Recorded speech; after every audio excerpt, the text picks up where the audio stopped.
47 são 2h10 da manhã sobre o Atlântico. Escuridão total. Um Airbus A330 cruza a 35 mil pés a 900 km por hora. De repente, o piloto automático desliga. Alarmes explodem na cabine. O avião começa a subir 7.000 pés por minuto. Em 4 minutos e 24 segundos, esta aeronave vai cair quase 12.000 metros e desaparecer no oceano. 228 pessoas a bordo. Nenhum sobrevivente. Como é possível que um dos aviões mais seguros do mundo simplesmente caia do céu? Por que 3 pilotos experientes não conseguiram evitar o desastre? O que realmente aconteceu naquela noite sobre o Atlântico? E a pergunta que ninguém quer fazer: isso poderia acontecer de novo? Esta é outra história sobre sinais de alerta ignorados por anos. Eu sou o capitão Sérgio Marchetti. O que você vai assistir agora é a história do voo Air France 447 do ponto de vista de um piloto. Seja bem-vindo a bordo. Rio de Janeiro, 31 de maio de 2009. O Aeroporto Internacional Galeão está movimentado neste domingo à noite. O terminal internacional processa mais de 15 milhões de passageiros por ano, sendo um dos principais hubs de conexão entre América do Sul e Europa. A temperatura está agradável, 24 graus Celsius, e o céu está parcialmente nublado sobre a Baía de Guanabara. No GAT, um imponente Airbus A330-203 da Air France aguarda seus passageiros. Matrícula FGZ-CP. Esta aeronave tinha apenas 4 anos de uso, entregue nova da fábrica em abril de 2005. Um avião praticamente 0 quilômetro para os padrões da aviação comercial. Com capacidade para 293 passageiros, o A330 é conhecido como um dos jatos mais confiáveis e modernos do mundo. Naquela noite, 216 passageiros embarcaram para o voo AF447, com destino a Paris, Charles de Gaulle. Entre os passageiros estavam 126 homens, 82 mulheres, 7 crianças e um bebê. Havia 61 franceses, 58 brasileiros, 26 alemães, além de cidadãos de mais 30 países diferentes. Muitos voltavam de férias no Rio, outros iam a negócios para Paris. Alguns eram funcionários da própria Air France, retornando ao trabalho. Ninguém imaginava que este seria um voo diferente. A tripulação que operaria o voo havia chegado ao Rio 3 dias antes, em 28 de maio, vindo de Paris. Eles tinham uma escala programada de 3 dias na cidade maravilhosa antes do retorno. Sabemos muito pouco sobre como passaram esse tempo, mas há um detalhe importante. O primeiro oficial que seria o piloto voando neste voo havia trazido sua esposa na viagem. Isso indica que provavelmente ele não passou o dia inteiro antes do voo descansando, e havia indícios de que isso também se aplicava aos outros pilotos. O voo estava programado para decolar às 20 horas, horário do Rio, o que significava 23 horas em Paris. Isso queria dizer que a tripulação teria que operar durante toda a noite no caminho de volta, com pouso previsto em Paris por volta do meio-dia do dia 1º de junho. Os pilotos teriam que trabalhar durante toda a janela de baixa circadiana, aquele período da noite em que é especialmente difícil para o corpo humano e a mente permanecerem alertas. Sabe como é, meu amigo? Mesmo quando você não está com sono, seu corpo está lutando contra você nesse horário. Por causa disso e do fato de que o voo duraria 12 horas e 45 minutos, a tripulação foi reforçada com um piloto extra para permitir descanso programado durante o retorno. Isso significava que havia 3 pilotos que voariam juntos, um comandante e 2 primeiros oficiais. O comandante tinha 58 anos e uma experiência total de voo de 11.000 horas, das quais 1.700 foram voadas como comandante no Airbus A330. Um profissional extremamente experiente. O primeiro oficial tinha 32 anos. Era o menos experiente da tripulação, com 3.000 horas no total, e 800 no tipo de aeronave. Ele havia feito sua habilitação de tipo no Airbus A330 e 340 em 2008, apenas um ano antes do voo. Relativamente novo na aeronave, certo? O terceiro piloto, que vou chamar de piloto de revezamento neste vídeo, era um primeiro oficial de 37 anos. Ele tinha um tempo total de 6.500 horas, mas na verdade era o mais experiente no tipo com 4.500 horas voadas nele. Ele havia voado muito pouco durante os 3 meses anteriores ao voo, porque também trabalhava como piloto de gerenciamento na Air France. Antes de operar o voo, os pilotos se reuniram e revisaram a documentação de planejamento, incluindo condições meteorológicas, planos de voo e NOTAMs. O tempo estava bom para a decolagem e em Paris, mas a meteorologia em rota parecia um pouco mais complicada. Como o voo cruzaria o Equador, também atravessaria uma área sobre o Atlântico, conhecida como Zona de Convergência Intertropical, a famosa ZCIT. Deixa eu te explicar isso. Nesta zona, os ventos alísios de leste dos hemisférios norte e sul convergem e podem forçar o ar úmido da superfície do mar para cima. Isso cria tempestades poderosas, que podem atingir até 60.000 pés de altitude, muito mais alto do que a maioria das aeronaves pode voar. Isso também significa que as aeronaves que precisam voar através desta zona podem estar sujeitas a voar entre e às vezes até através de partes dessas nuvens de tempestade. E aqui está algo importante. Presta atenção. As tempestades formadas sobre a água na ZCIT às vezes podem conter menor teor de água do que as tempestades formadas sobre a Terra, tornando-as mais difíceis de ver no radar meteorológico da aeronave. Os pilotos precisam ter muito cuidado ao navegar ao redor delas, já que ainda podem ser bastante severas. Os pilotos provavelmente discutiram esse risco de encontrar esse tipo de tempestade e carregaram um pouco de combustível extra para lhes dar a opção de navegar ao redor dessas tempestades, se necessário. Eles também instruíram seus 9 comissários de bordo sobre a possibilidade de turbulência e o efeito que isso poderia ter no serviço de bordo. Antes de continuarmos, preciso falar sobre um tipo específico de precipitação que pode ser encontrado dentro desses tipos de tempestades. Vai prestando atenção porque isso vai ser fundamental mais tarde. A maioria das pessoas está familiarizada com a chuva forte e às vezes granizo que normalmente saem dessas nuvens. Mas à medida que você olha mais alto através das nuvens, as coisas podem se tornar um pouco mais complicadas. Por causa das correntes muito fortes dentro da nuvem, as gotículas de água podem ser forçadas para cima em ar muito frio e se tornar super resfriadas. Isso significa que elas ainda estão na forma de água, mas assim que atingem algum tipo de superfície, congelam instantaneamente e criam gelo claro. Às vezes, essas gotículas super resfriadas podem colidir com flocos de neve, e quando isso acontece, um tipo de cristais de gelo macio pode ser formado, que não é tão duro quanto o granizo, mas grande o suficiente para ser ouvido quando atinge a aeronave se você voar através dele. Este tipo de precipitação não cria o tipo de formação de gelo pesado na fuselagem que a chuva super resfriada causa, mas tem volume significativo e pode rapidamente entupir e sobrecarregar sensores e sondas na aeronave, especialmente as sondas Pitot, que vou explicar já já. E sabe o que é pior? Mais de 9 ocorrências diferentes deste tipo de entupimento, acontecendo em voos da Air France, haviam sido relatadas durante 2008 e 2009. Isso mesmo, meu amigo, 9 vezes. E esses relatórios, juntamente com como reconhecer e lidar com os problemas, foram publicados em boletins de segurança circulados para todos os pilotos da Air France durante o ano anterior ao voo do acidente. Eles sabiam que isso poderia acontecer. A aeronave que os pilotos iriam operar era um Airbus A330-203 razoavelmente novo. Havia sido entregue à Air France em 2005 e estava em ordem quase perfeita na noite da partida.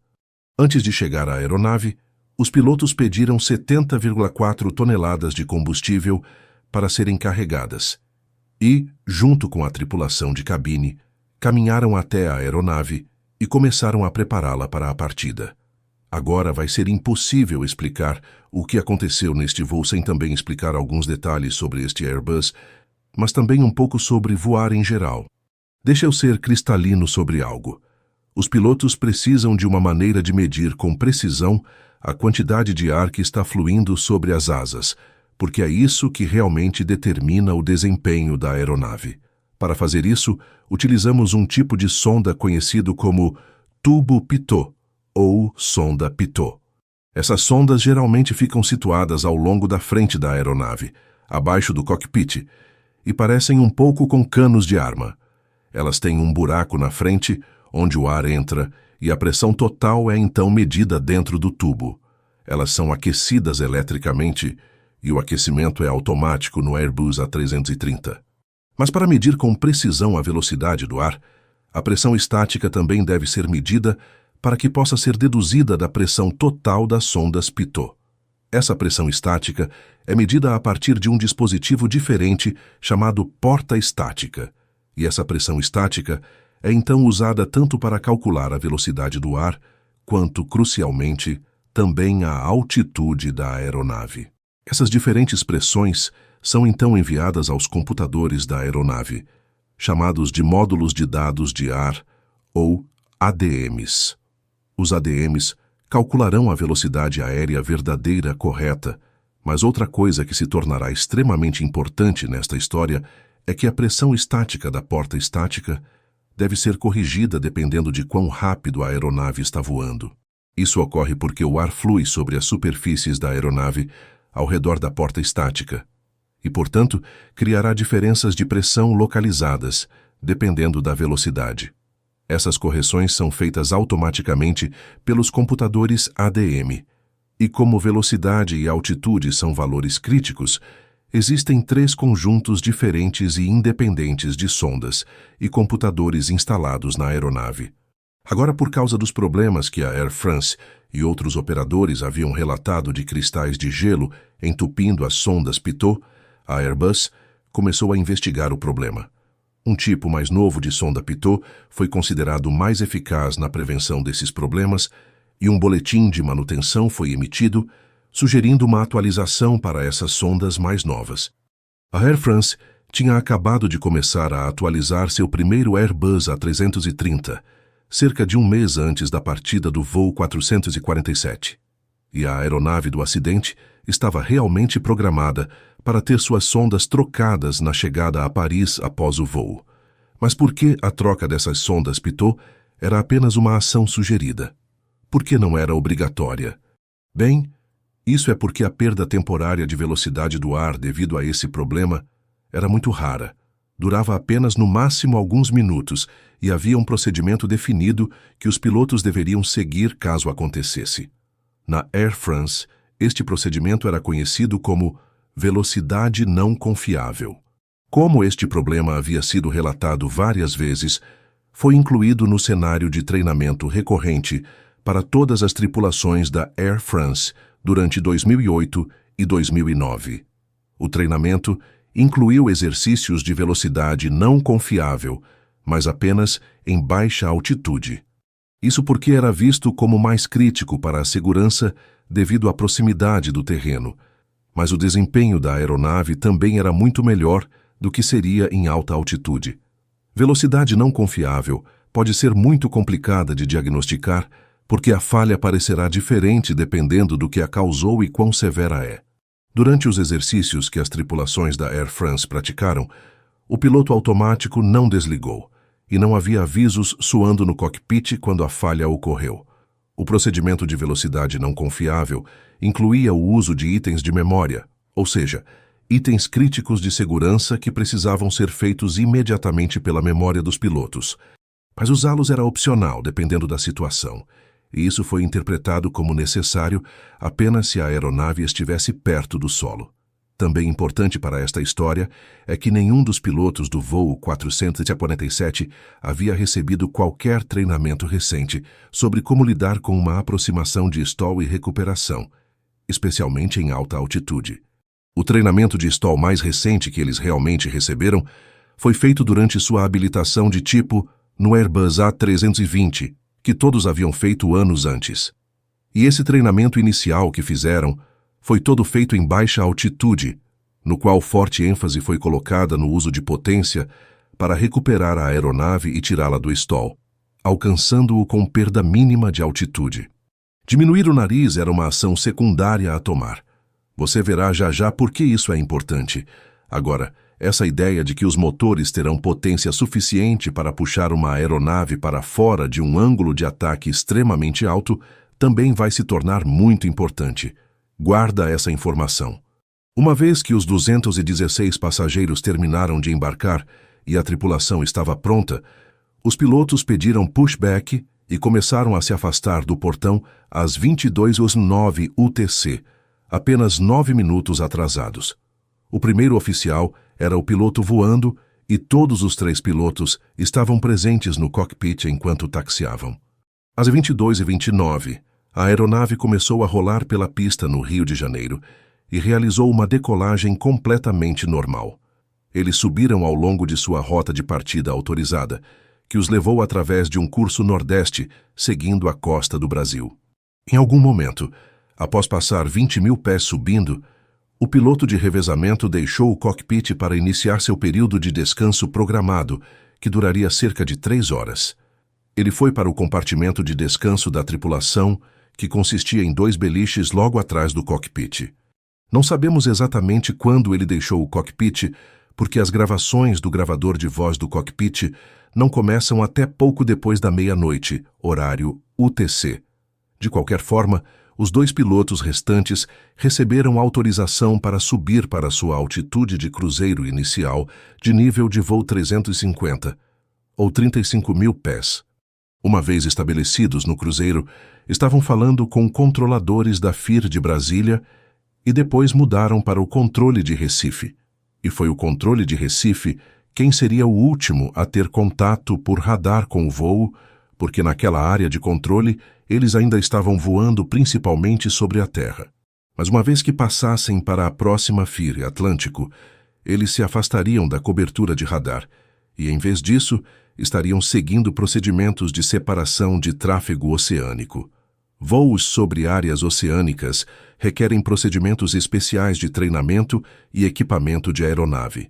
Como a curvatura da Terra torna a comunicação por rádio VHF impossível, as aeronaves são equipadas com algo chamado rádios HF. Esses rádios usam camadas na ionosfera para refletir os sinais e, portanto, podem alcançar distâncias muito maiores.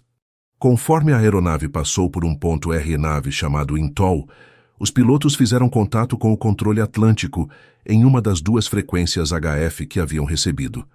Os pilotos então tentaram fazer login em um novo sistema que estava sendo testado na época na área, chamado ADS-C. Este sistema usaria relatórios automáticos enviados pela própria aeronave via satélite para atualizar a posição da aeronave ao ATC, mostrando onde estava mesmo que não tivessem cobertura de radar. Outra coisa legal que este novo sistema poderia fazer era enviar imediatamente um relatório se uma aeronave se desviasse da rota ou altitude que havia sido atribuída. Mas, infelizmente, devido a um erro de formatação no plano de voo que havia sido arquivado, os pilotos não conseguiram fazer login neste novo sistema. Portanto, assim que a aeronave deixasse a cobertura de radar convencional, não seria mais possível rastreá-la com precisão, algo que teria graves consequências. Presta atenção nisso. O Airbus A330 é uma aeronave fly-by-wire, e isso significa que as entradas que os pilotos fazem em seu side stick e pedais serão interpretadas eletronicamente por um computador e então enviadas aos atuadores hidráulicos de controle de voo para execução. Este tipo de controle vem com muitos benefícios. Por exemplo, torna a aeronave substancialmente mais leve, mas principalmente permite que a aeronave monitore certos parâmetros de segurança e garanta que esses parâmetros não sejam excedidos. Parâmetros como ângulos excessivos de inclinação e arfagem são monitorados, bem como a proteção das velocidades máxima e mínima e uma infinidade de outros parâmetros também. Agora, os detratores do sistema dizem que isso permite que a aeronave tenha a palavra final sobre os pilotos. Mas isso não é completamente verdade. Apenas manobras que são realmente extremas e, em última análise, perigosas, são bloqueadas pelo sistema. Mas o sistema fly-by-wire requer que os pilotos que o operam realmente entendam como funciona, e quando essas proteções realmente funcionam e quando não funcionam. Isso é verdade para todas as aeronaves, obviamente, mas é especialmente verdadeiro aqui. E por que isso? Bem, para que essas proteções funcionem adequadamente, os computadores que as monitoram precisam ter certeza absoluta de que estão usando parâmetros corretos para começar. Se esse não for o caso, os computadores recuarão e removerão essas proteções, simplesmente porque os computadores não têm certeza do que está acontecendo. Esses computadores recebem suas entradas de muitas fontes diferentes, como as sondas Pitot, as portas estáticas, as unidades de referência inercial, palhetas de ângulo de ataque e assim por diante. Eles combinam todos esses dados em 3 unidades de referência de dados de ar, que juntas formam o sistema de referência inercial de dados de ar. Enquanto todos os 3, ou pelo menos 2 desses ADRs concordarem entre si, os computadores de controle da aeronave ficam felizes e podem continuar a operar no que é chamado de lei normal.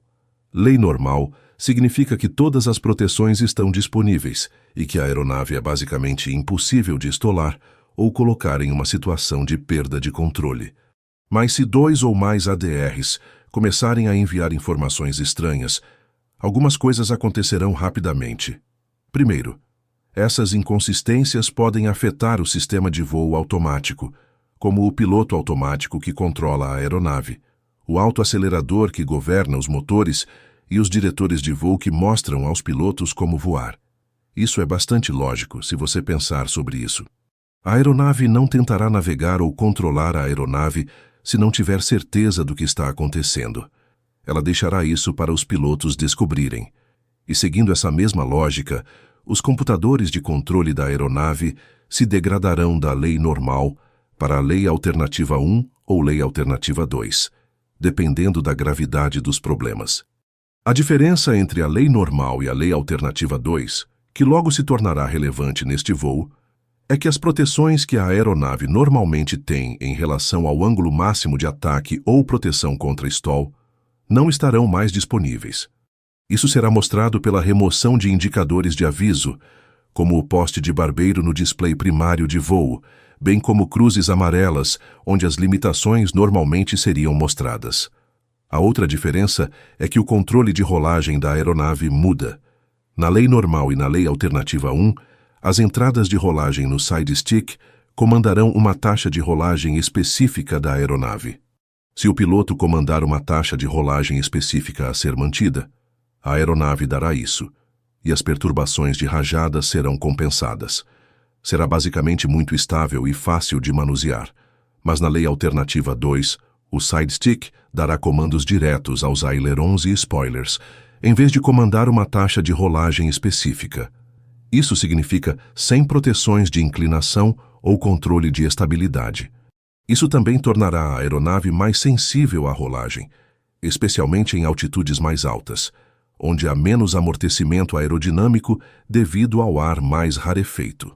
Outra grande diferença entre uma aeronave convencional e uma aeronave Airbus Fly-by-Wire é o sistema de trim de arfagem.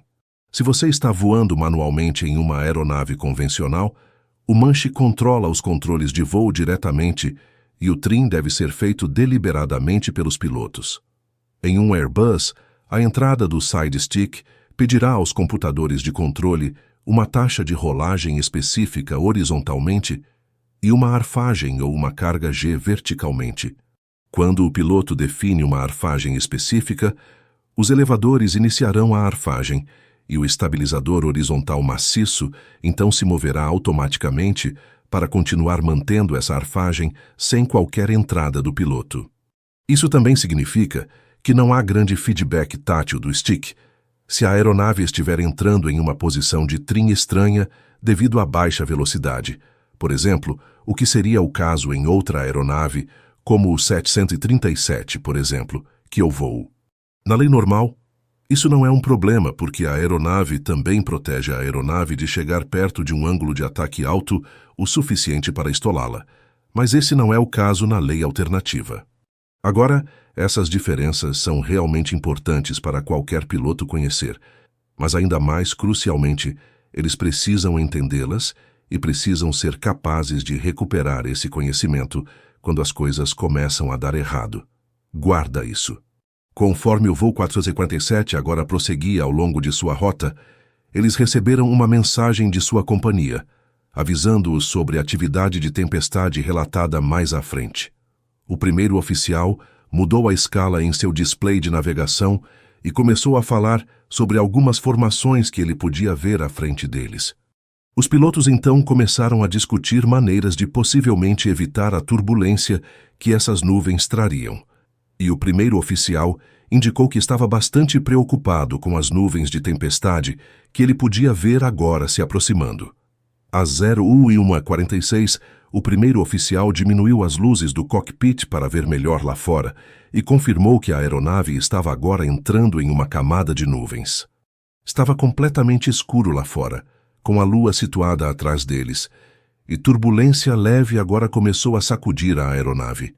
A tripulação discutiu se seria possível subir mais alto, pois parecia que estavam apenas raspando os topos das nuvens no nível de voo 350. Mas quando o primeiro oficial verificou a altitude máxima que eles poderiam subir, foi indicado como nível de voo 370, e ambos decidiram que não seria uma boa ideia ficar na altitude máxima se a turbulência piorasse. Olha, esta é provavelmente uma boa oportunidade para discutir outra coisa que se tornará importante muito em breve. À medida que uma aeronave sobe mais alto, o ar ficará cada vez mais rarefeito lá fora. E por causa disso, dependendo do peso da aeronave, bem como da temperatura externa e alguns outros fatores, a aeronave será limitada de continuar subindo, pois os motores simplesmente não serão capazes de produzir empuxo excedente suficiente para fazê-lo. Isso também significa que os motores não têm muito empuxo excedente para lidar com quaisquer anomalias lá em cima. Por causa disso, nós pilotos precisamos ser muito cuidadosos e bastante conservadores com a forma como a aeronave é operada. A única maneira que uma aeronave pode subir mais alto do que sua altitude máxima indicada seria trocar energia cinética, sua velocidade, por energia potencial, altitude. Mas fazer isso aumentaria dramaticamente o ângulo de ataque.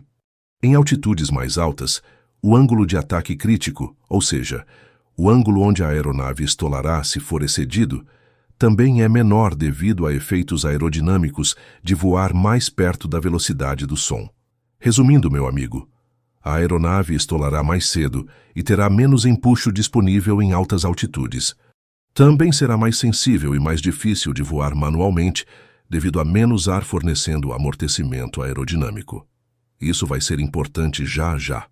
Depois que a aeronave entrou nas nuvens, o comandante começou a comentar sobre a aparência do fogo de San Telmo. Este é um sinal certo de uma carga elétrica crescente perto de uma aeronave, uma indicação adicional de que eles estavam se aproximando de nuvens de tempestade. Por volta desse horário, o comandante pressionou um botão no painel superior que ativou a campainha de chamada no beliche da tripulação atrás do cockpit. Este foi o sinal para o piloto de revezamento de que era hora dele retornar ao cockpit e assumir o comando para que o comandante pudesse voltar ao beliche e descansar um pouco. O piloto de revezamento bateu na parede do cockpit em resposta para mostrar que havia ouvido a campainha.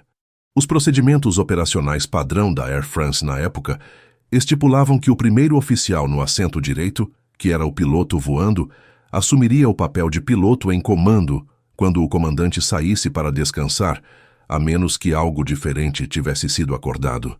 E neste caso foi exatamente isso que aconteceu. Quando o piloto de revezamento chegou ao cockpit às 01:59, o comandante deixou sua cadeira e ouviu o briefing que o primeiro oficial deu ao piloto de revezamento. Este briefing incluiu a turbulência antecipada, que eles estavam atualmente voando em nuvens e que não podiam subir mais alto no momento.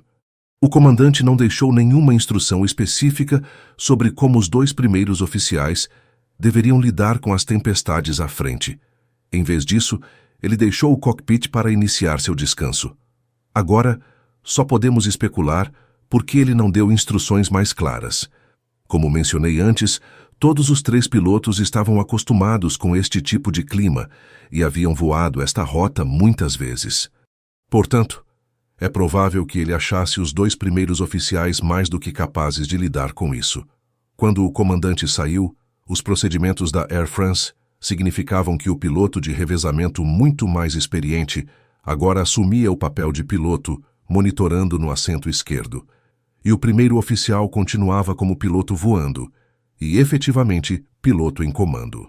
Os dois pilotos agora começaram a discutir a situação meteorológica à frente, e o primeiro oficial mencionou a zona de convergência intertropical, mas neste estágio não houve discussão sobre tentar evitar as células mudando o curso. Em vez disso, o primeiro oficial perguntou ao piloto de revezamento se ele havia conseguido dormir alguma coisa, e o piloto de revezamento disse que tinha apenas cochilado um pouco. O piloto de revezamento então perguntou ao primeiro oficial se ele estava se sentindo bem. Esta discussão poderia ser interpretada como os dois pilotos possivelmente se sentindo um pouco fatigados neste ponto. O comandante também havia feito algumas observações semelhantes antes. O piloto de revezamento também deixou sua cadeira de piloto na posição traseira e não a moveu para frente na posição de pilotagem quando se sentou. Isso provavelmente lhe daria uma posição mais relaxada, onde ele poderia colocar os pés para cima, mas não seria ideal se ele de repente precisasse voar a aeronave, o que logo precisaria fazer. Às 02:06 Mi 05 IC, o primeiro oficial contatou a tripulação de cabine para avisá-los que provavelmente encontrariam alguma turbulência leve em breve e para dizer a eles para terem cuidado. Eram agora cerca de 4 minutos desde que o comandante havia deixado o cockpit, e em mais 4 minutos a sequência de emergência começaria. O piloto de revezamento agora começou a olhar mais de perto para seu display de navegação, e ele se abaixou e mudou o ganho em seu radar meteorológico para máximo. Isso tornou o radar meteorológico mais sensível e destacou o clima à frente deles. Ele então perguntou ao primeiro oficial se ele talvez quisesse ir um pouco para a esquerda, indicando algum desconforto com o que estava vendo à sua frente. O primeiro oficial perguntou o que ele queria dizer e ele então apontou para o retorno na tela à sua frente e perguntou novamente se eles poderiam virar à esquerda. O primeiro oficial concordou e virou o indicador de proa cerca de 12 graus para a esquerda. Esta foi uma correção bastante pequena, dada a quantidade de clima que tinham à frente, mas significava que agora deixaram sua rota de plano de voo e não tentaram comunicar esta mudança ao controle de tráfego aéreo. Às 0208 MD7S, o gravador de voz do cockpit captou uma mudança no ruído de fundo no cockpit. Este ruído soava como chuva batendo no cockpit. Ao mesmo tempo, o primeiro oficial notou que a temperatura estava subindo e perguntou se o piloto de revezamento havia feito algo com o ar-condicionado. Ele então perguntou: "Que cheiro é esse?" O piloto de revezamento reconheceu o cheiro como ozônio e acalmou seu colega explicando o que era ozônio. Esses comentários, bem como a precipitação ouvida do lado de fora da aeronave, eram todos sinais do tipo de fenômeno climático no qual a aeronave estava agora voando. A mudança de temperatura e umidade sentida no cockpit foi provavelmente outro sinal de enorme quantidade de água ou gelo sendo repentinamente sugada para os motores, sobrecarregando parcialmente o sistema de ar-condicionado. 20 segundos depois, o ruído de fundo intensificou e mudou para o som de cristais de gelo, agora batendo no cockpit. A turbulência intensificou e o primeiro oficial reduziu a velocidade comandada de Mach 0,82 para 0,8, que era a velocidade de penetração de turbulência. Isso fez com que o autoacelerador reduzisse o empuxo de volta para 84% N1. Até este ponto, a aeronave estava tendo um desempenho impecável, e os dois pilotos estavam relaxados e apenas monitorando o piloto automático fazendo seu trabalho. Não sabemos ao certo o que causou isso, mas é muito provável que os cristais de gelo, que agora estavam bombardeando a aeronave do lado de fora, começaram a sobrecarregar os elementos de aquecimento das sondas Pitot, que forneciam informações cruciais aos 3 módulos de dados de ar. Às S2 e 10.05 IC, o piloto automático e o autoacelerador de repente desconectaram com o aviso de Cavalry Charge associado no cockpit. No mesmo momento, uma forte rajada de vento fez com que a aeronave começasse a inclinar acentuadamente para a direita. O primeiro oficial gritou: "Eu tenho os comandos!" e alcançou seu side-stick. Olha, esse início repentino de avisos e comportamento da aeronave provavelmente teria causado um susto severo em ambos os pilotos, e a confusão teria começado quase imediatamente.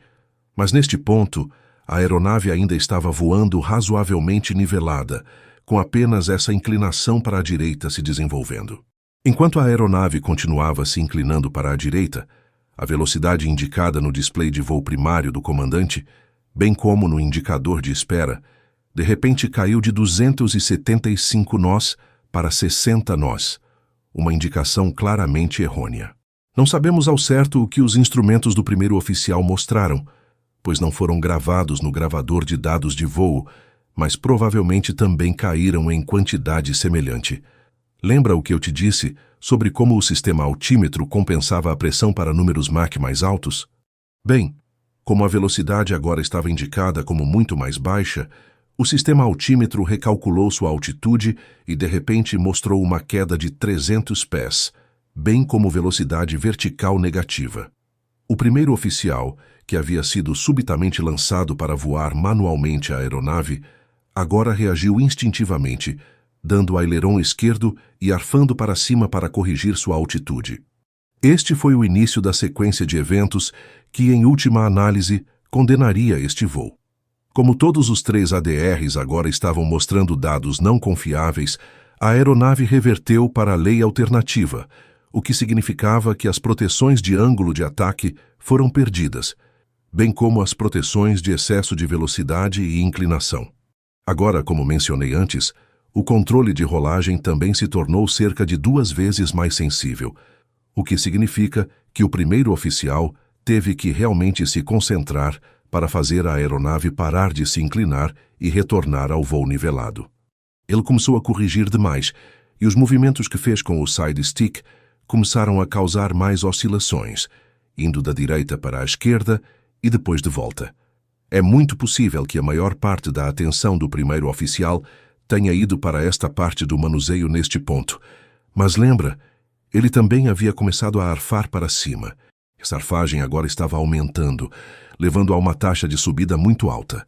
Quase instantaneamente, quando o piloto automático desconectou e todos os diferentes avisos começaram, um breve aviso de stall também pôde ser ouvido no cockpit. Quando o aviso soou, o piloto de revezamento gritou: "O que é isso?" Provavelmente por causa da natureza rápida do aviso, mas também poderia potencialmente indicar confusão sobre seu significado. Os diretores de voo não foram desconectados pela tripulação, como o procedimento de velocidade não confiável instruía a fazer, mas as barras de comando desapareceram de qualquer maneira devido à falta de dados confiáveis.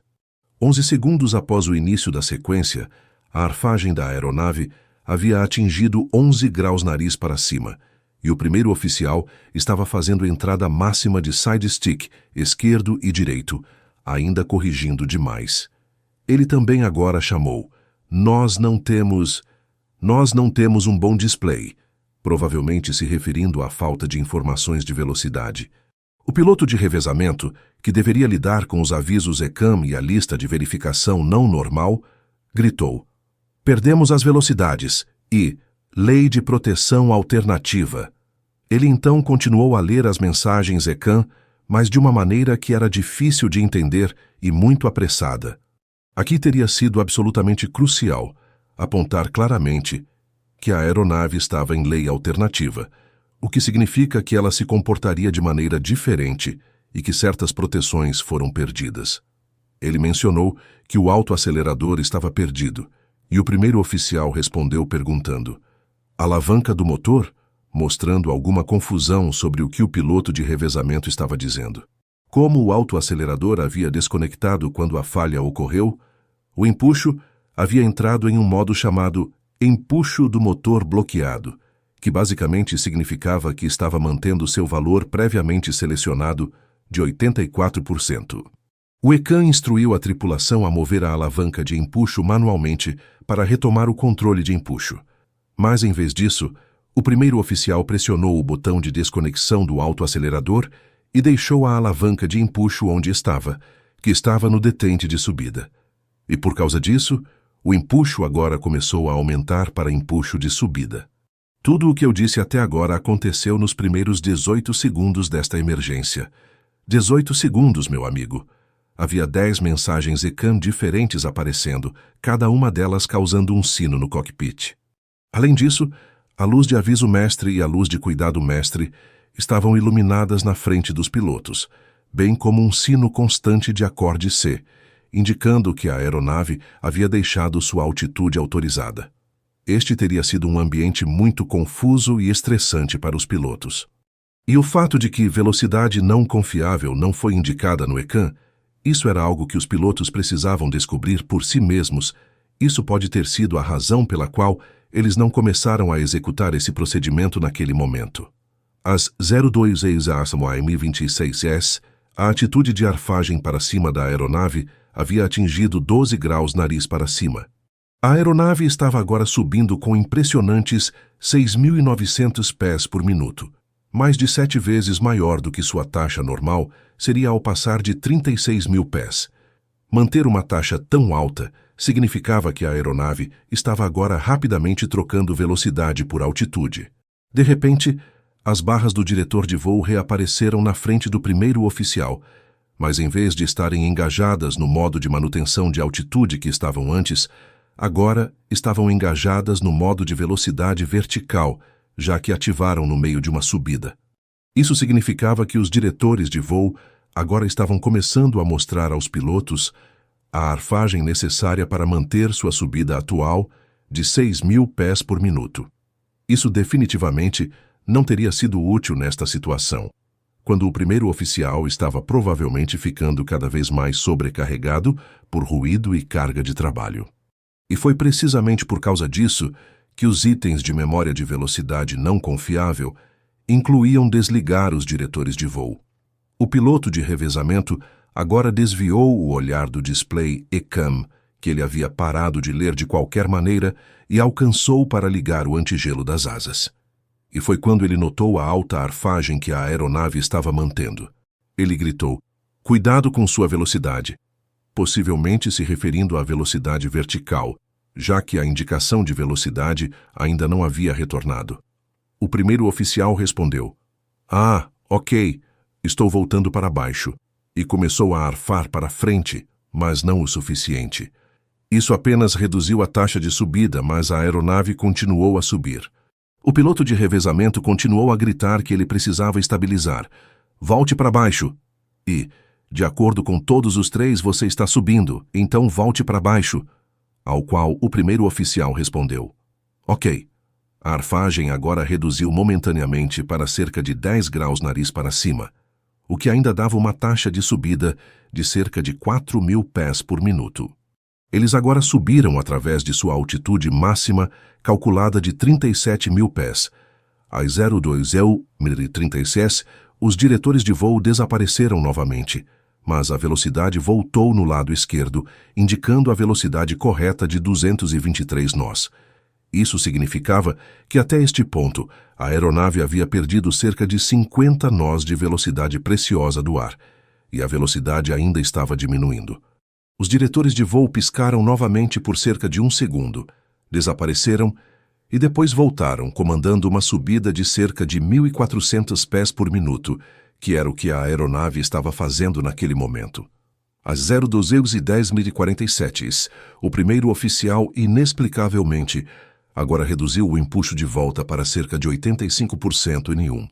E isso provavelmente é um sinal de sua crescente perda de consciência situacional e desorientação.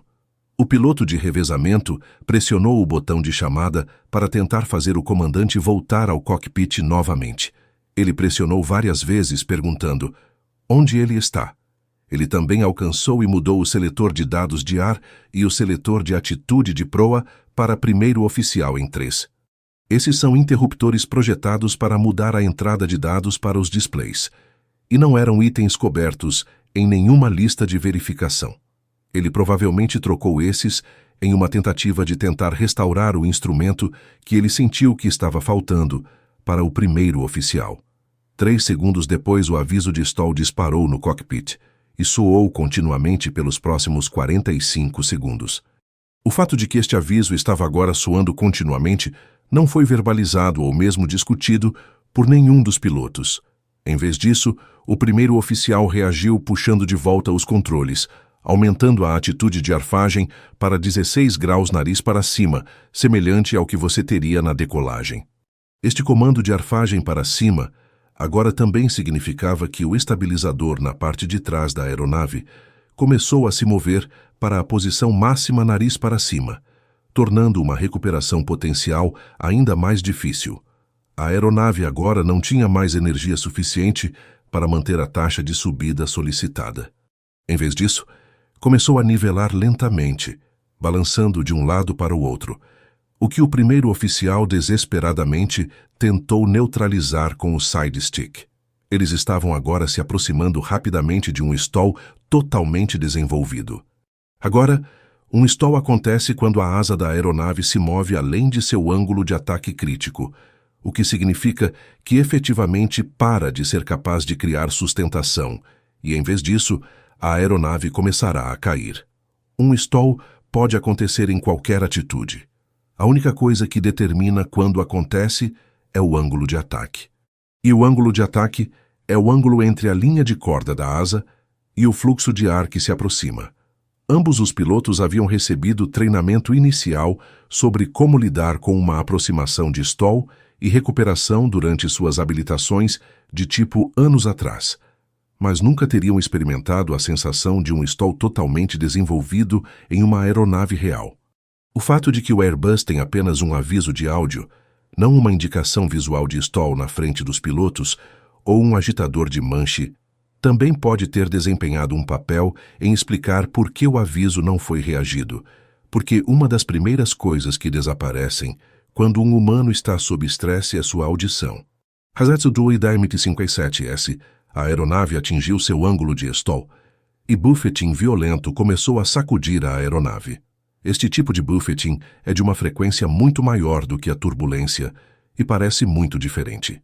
Então o primeiro oficial agora adicionou empuxo toga total, mas nesta altitude, acima da altitude de desempenho máximo da aeronave, os motores não eram capazes de produzir empuxo suficiente para sequer manter a velocidade, muito menos acelerá-la. O piloto de revezamento gritou: "Acima de tudo, tente tocar nos controles laterais o menos possível", mostrando alguma percepção dos problemas de voar em lei alternativa. Mas isso caiu em ouvidos surdos, pois o primeiro oficial continuou a fazer entradas máximas de esquerda e direita. O piloto de revezamento também disse: "Ele está vindo ou não?", referindo-se ao comandante.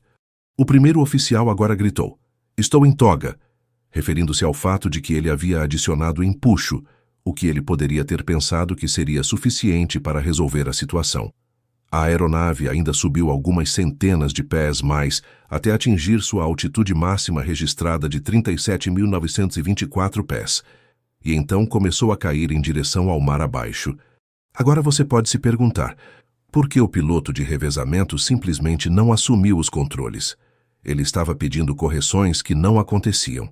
Bem, nunca saberemos a resposta para isso, mas provavelmente está no fato de que tudo isso aconteceu muito rápido.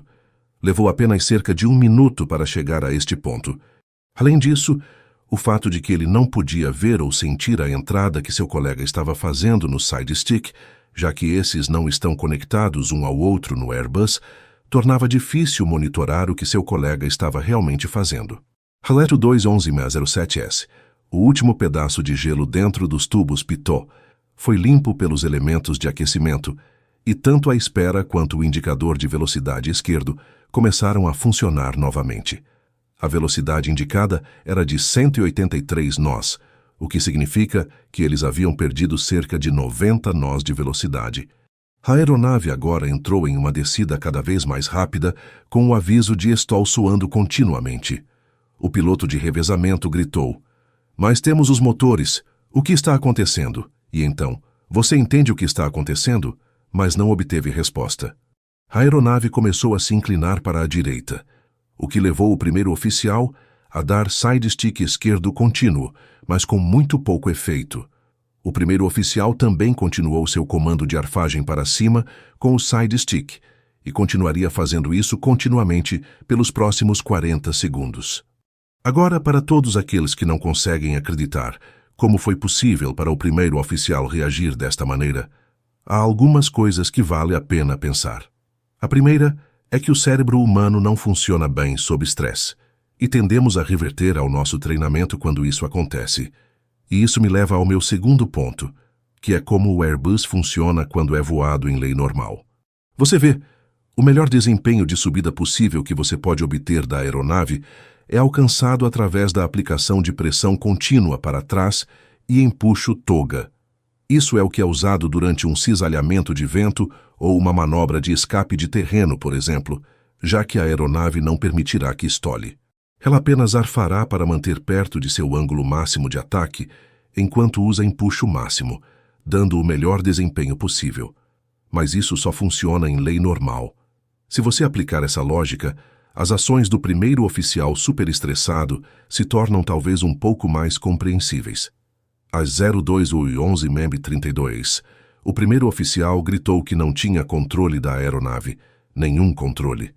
O piloto de revezamento respondeu dizendo: "Controles para a esquerda", e pressionou o botão de takeover para assumir os controles, mas nunca verbalizou esse takeover formalmente. Ele então fez 2 entradas breves para a esquerda de seus próprios controles, antes que o primeiro oficial assumisse os controles novamente e continuasse com suas próprias entradas, traseira e esquerda, nenhuma das quais estava funcionando. Neste ponto, a taxa de descida da aeronave havia aumentado para cerca de 10.000 pés por minuto, e o ângulo de ataque estava próximo de 40 graus, o que significa que a aeronave estava agora mais caindo do que voando. Como estava mantendo um ângulo de ataque tão incrivelmente alto, o ar agora estava atingindo a aeronave de baixo em um ângulo de 40 a 60 graus. Isso teria causado um ruído de vento muito estranho no cockpit, mas também, crucialmente, o ângulo com que o ar estava atingindo os tubos pitot e as portas estáticas era agora tão extremo que a pressão se tornou quase igual em ambos. Isso significava que a indicação de velocidade desapareceu mais uma vez, pois o computador interpretou essas condições como completamente impossíveis e não confiáveis. Então, a razão pela qual a tripulação agora mais uma vez se encontrou sem indicação de velocidade válida não tinha nada a ver com gelo a partir deste ponto. Era apenas devido à sua situação extrema da aeronave. Uma vez que o valor da velocidade caiu abaixo de 60 nós, os computadores de bordo disseram ao sistema de aviso de stall para desconsiderar as palhetas de ângulo de ataque do lado de fora, porque tal velocidade só poderia ser encontrada no solo. Isso fez o aviso de stall parar no cockpit. E quando a velocidade calculada caiu abaixo de 30 nós, a indicação de velocidade foi substituída por bandeiras de velocidade no display do piloto. Neste ponto, o primeiro oficial também disse algo que dá um pouco de percepção sobre por que ele estava agindo da maneira que estava. Ele disse: "Tenho a impressão de que temos velocidade." Não está claro no que ele estava baseando esse sentimento, mas poderia ser apenas seus sentidos, juntamente com o aumento no ruído do vento de fora, e possivelmente o buffeting que ele estava sentindo. De qualquer forma, o silenciamento do aviso de stall coincidiu com o comandante retornando ao cockpit a 02:11 MEB 42. Isso foi cerca de 1 minuto e meio depois que o piloto automático desconectou e menos de 1 minuto depois que ele foi chamado de volta. Ele foi confrontado com uma cena completamente irrealista. Não havia aviso de stall neste ponto, pela razão que acabei de explicar, mas a aeronave estava descendo com uma velocidade vertical incrível. E eles estavam apenas passando de 35.000 pés, a mesma altitude que haviam mantido quando ele deixou o cockpit. A atitude de arfagem variava entre 15 graus nariz para cima e 9 graus nariz para baixo, e ele podia ver 10 avisos ECAN diferentes, luzes de aviso mestre junto com buffeting severo, que estava sacudindo a aeronave. O comandante perguntou: "O que vocês estão fazendo?" Ao qual o piloto de revezamento desesperadamente respondeu: "O que está acontecendo? Bem, eu não sei, Não sei o que está acontecendo. O primeiro oficial também acrescentou: estamos perdendo o controle da aeronave aqui. E o piloto de revezamento acrescentou: perdemos todo o controle do avião. Não entendemos nada. Tentamos tudo. O primeiro oficial agora reduziu os motores para marcha lenta e, dada sua posição abaixo das asas, isso e alguns comandos reais de arfagem para baixo, finalmente fizeram com que a aeronave arfasse para baixo cerca de 11 graus abaixo do horizonte. O primeiro oficial disse: tenho um problema. É que não tenho velocidade vertical. Não tenho mais displays. E o piloto de revezamento disse: não temos indicações válidas. A indicação de velocidade vertical pode ter estado indicando totalmente para baixo neste ponto, ou poderia de fato estar faltando, pois o computador considerava qualquer valor acima de 20.000 pés por minuto como inválido. Mas o fato de que eles estavam agora finalmente arfando para baixo fez com que a velocidade começasse a aumentar e o ângulo de ataque diminuísse ligeiramente. Mas em uma reviravolta cruel do destino, como a velocidade agora começou a aumentar, o sistema de aviso de stall novamente notou que tinha indicações válidas e começou a soar, dando o efeito perverso de indicar um stall quando o nariz estava arfando para baixo, mas desaparecendo novamente quando era arfado de volta para cima. Isso deve ter sido extremamente confuso para os pilotos, mas totalmente de acordo com o projeto do sistema da aeronave na época, porque nenhuma aeronave jamais foi pensada para sequer chegar perto daquele tipo de situação em que agora se encontravam. O primeiro oficial agora disse: tenho a impressão de que temos alguma velocidade louca. O que você acha? Ele então alcançou e acionou o speed brake, mas foi imediatamente instruído a guardá-lo novamente por seus colegas. Agora, isso indica ainda mais que o primeiro oficial realmente pensou que a aeronave estava em um excesso de velocidade e não no stall totalmente desenvolvido em que realmente estavam.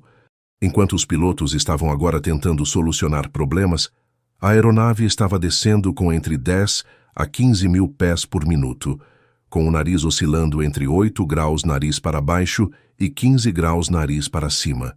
Cada vez que arfava para baixo, o aviso de stall ativava, e quando arfava para cima novamente, silenciava. O ângulo de inclinação variava entre 20 e 40 graus para a direita, e é provável que fosse principalmente o amortecedor de guinada que controlava o leme que mantinha a aeronave de entrar em uma rotação. Às 02 e 2:10s, o empuxo foi novamente movido para o detente de subida. E 20 segundos depois, a aeronave parou de se inclinar para a direita, e em vez disso, começou a oscilar da esquerda para a direita, o que o primeiro oficial continuou a tentar corrigir com seu side stick. O piloto de revezamento perguntou ao comandante: o que você acha? O que precisamos fazer? Mas o comandante, que não havia sido informado sobre a natureza da falha inicial, nem sobre a rápida subida no início da emergência, estava completamente perplexo. Ele apenas respondeu: ali, eu não sei. Ali está descendo. Claramente, apenas tentando se orientar do que estava vendo nos diferentes instrumentos. Nos segundos seguintes, há muitas chamadas confusas de todos os 3 pilotos. O primeiro oficial, que ainda estava no controle, estava perguntando coisas como: estou descendo agora? Ao qual o piloto de revezamento respondeu: desça. E o comandante: não, você sobe ali, muito provavelmente se referindo à sua atitude de arfagem, não ao que a aeronave estava realmente fazendo. Em algum momento aqui, o primeiro oficial realmente posiciona o side stick totalmente para frente por alguns segundos. Isso causa uma arfagem para baixo e a velocidade começa a aumentar. E com isso, o aviso de stall voltou, e o primeiro oficial confirma que os motores estão em toga. Esta é novamente uma indicação de que esta é sua resposta padrão para o aviso de stall. Ele então perguntou: o que temos no ALTI?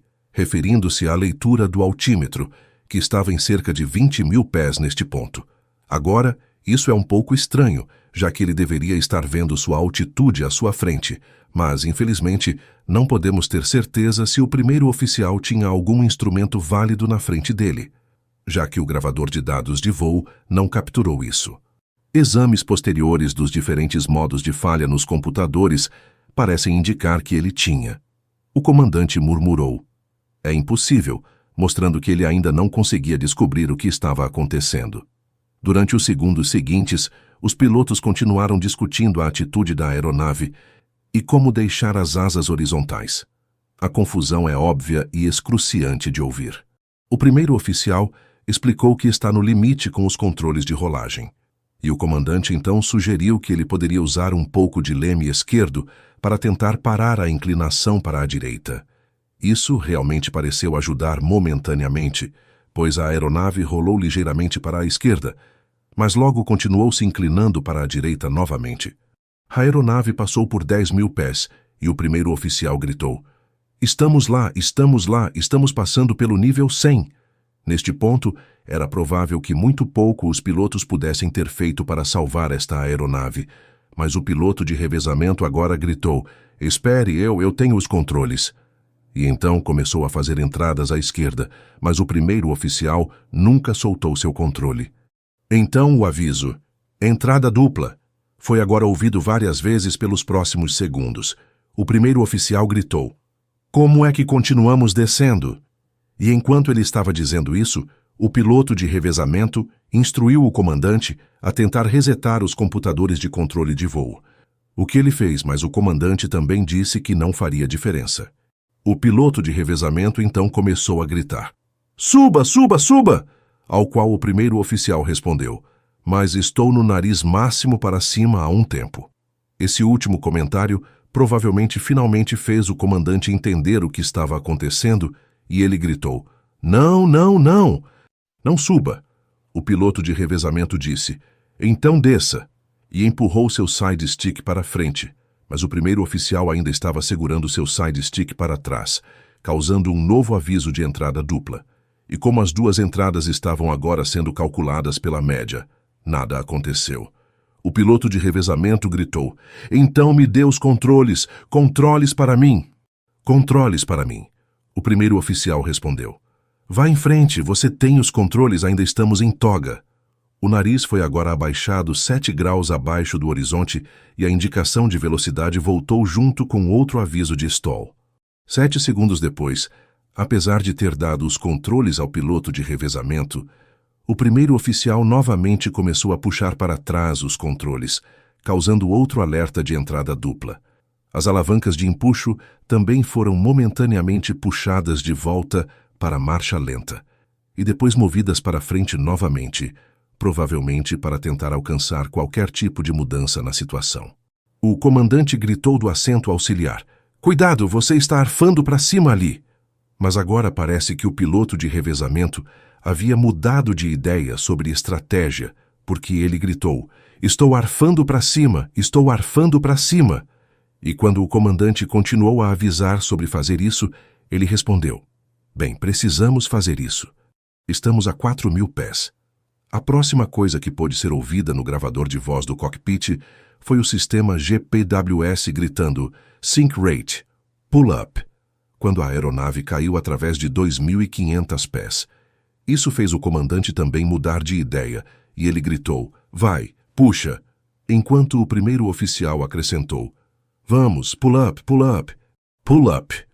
Ambos os pilotos agora puxaram ao máximo para trás em seu side stick, fazendo com que o nariz arfasse para 16 graus acima do horizonte.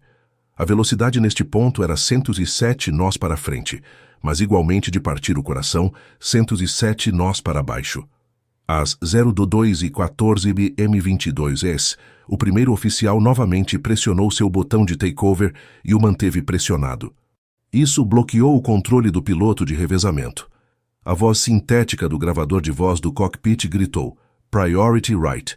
O primeiro oficial agora puxou em pânico para trás e gritou: droga! Vamos cair! Seguido por: isso não pode ser verdade. E o que está acontecendo? O comandante ladrou uma ordem: 10 graus de arfagem para cima, enquanto os avisos de stall e GPWS estavam soando ao fundo. O piloto de revezamento agora tentou pela última vez arfar para frente, mas como o primeiro oficial estava segurando o botão de takeover, suas entradas não tiveram efeito. Mesmo que tivessem, era muito tarde para fazer qualquer coisa sobre a situação. Às 02:18, o Airbus 330 caiu no Oceano Atlântico em um ângulo de 45 graus e uma velocidade vertical de 10.900 pés por minuto. As forças exercidas na fuselagem eram equivalentes a alguém sendo jogado do 46º andar de um prédio diretamente no chão. Ele imediatamente despedaçou a aeronave em milhares de pedaços, e todas as 228 pessoas a bordo foram imediatamente perdidas. Completamente inconscientes do destino horrível da aeronave, os 4 centros de controle que estavam planejados para estar em contato com o voo logo começaram a se contactar para verificar se alguém havia ouvido algo da aeronave. Logo ficou claro que não havia sinal do voo desde 01:35, e a tripulação não havia se reportado nos vários pontos de verificação de posição que deveriam ter. Como o problema com o contato de rádio HF não era incomum nesta parte do Oceano Atlântico, ninguém prestou atenção particular a isso nas primeiras horas. Continuou havendo várias chamadas feitas entre os diferentes centros ATC, verificando se algo havia sido ouvido, e outras aeronaves voando na mesma rota foram solicitadas a tentar contatar o voo, mas sem sucesso. O mesmo aconteceu ao tentar contatá-los via SATCOM, que é um tipo de telefone via satélite, bem como mensagens EICAS enviadas da Air France. 3 horas após o acidente, o voo foi registrado pela primeira vez como desaparecido. E mais 3 horas depois, a primeira mensagem de emergência foi enviada por Madrid, na Espanha, e também pelos centros de controle ATC senegaleses. Isso desencadeou os primeiros aviões de busca e resgate a serem enviados em direção ao último local conhecido da aeronave. Em 2 de junho de 2009, 2 dias após o acidente, os primeiros destroços flutuantes foram avistados na superfície do oceano. E 3 dias depois, os primeiros destroços de vítimas foram recuperados do mar. Este foi o início de um esforço de busca e resgate de 2 anos que incluiu mapear todo o terreno subaquático na área onde se pensava que a aeronave havia caído. A busca foi dividida em várias campanhas, com a última começando em março de 2011. E em 2 de abril daquele ano, os destroços foram finalmente localizados em uma área relativamente plana no fundo do mar, a uma profundidade de cerca de 12.800 pés e 6,5 milhas de distância de sua última posição transmitida por EICAS. Isso significava que milhares de peças puderam ser recuperadas, incluindo tanto o gravador de voz do cockpit quanto o gravador de dados de voo, que estavam, milagrosamente, em boas condições. O fato de que ambos os gravadores foram encontrados foi o que finalmente levou ao relatório final e aos detalhes que acabei de te contar. Então, que conclusões o relatório final trouxe? Por que este acidente horrível realmente aconteceu? Bem, o fato é que nenhum componente da aeronave realmente falhou, mas os tubos pitot e seus elementos de aquecimento foram temporariamente sobrecarregados por fatores externos que provavelmente estavam fora do que haviam sido certificados. Isso então levou a uma perda de velocidade confiável, e isso, por sua vez, causou uma cascata de degradações temporárias do sistema, avisos e desconexões do piloto automático que causaram um susto severo na tripulação operando. Esperava-se que a tripulação aplicasse o procedimento de velocidade não confiável, mas nunca o fez.